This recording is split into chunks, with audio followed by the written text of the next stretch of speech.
So in this first hand, we have Shrank, who is the overwhelming chip lead of about 120 big blinds, so he should be opening very wide here, both because the other stacks are under a lot of ICM pressure and can't play back at him aggressively, but also because he wants to give himself the best chance to win bounties.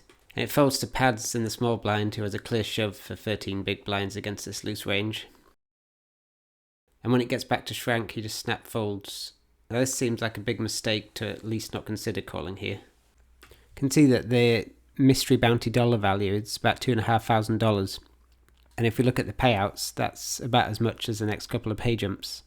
So the mystery bounties are still very valuable. They're actually worth about 1.4 million chips, or about 12 big blinds at this point.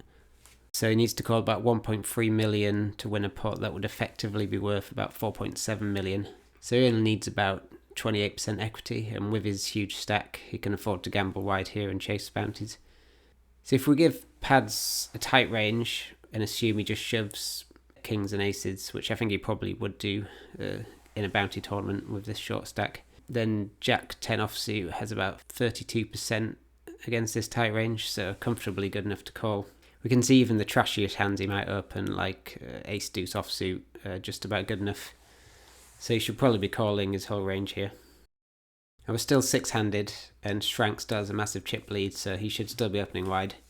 And Skalmaker in the cutoff has just over 30 big blinds, and he flats pocket eights.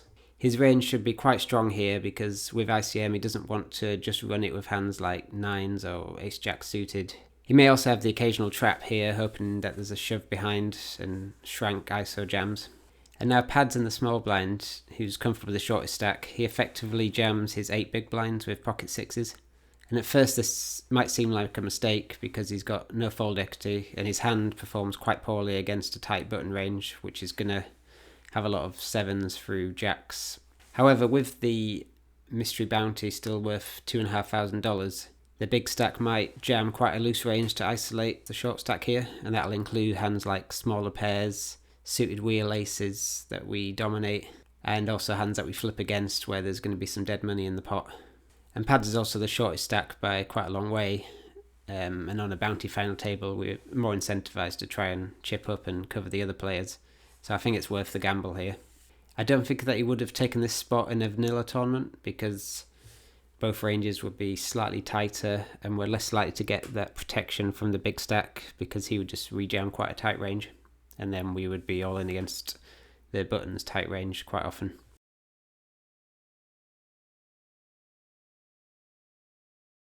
And now we have European opening off a 24 big blind stack in the hijack. Although he covers both blinds, his range should still be quite tight here. There are 4 short to medium stacks all bunched together, so there's a big incentive to try and outlast them. And he's also out of position to the 2 biggest stacks, who can punish his open quite wide. It folds to Skalmaker in the small blind, who has a clear shove here for just under 15 big blinds.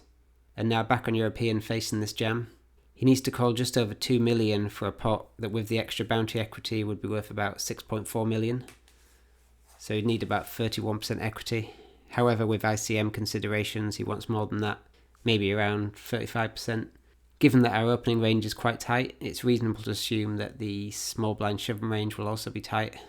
Perhaps a best case scenario might look like this, with pocket aces not shoving. Against this range, we would have nearly 41%, making it an easy call. However, if the Skalmaker shoves a tighter range, which includes pocket aces, then we have under 35%, making it a very close spot. And European clearly agrees that this is very close because he goes deep into his time bank before electing to fold.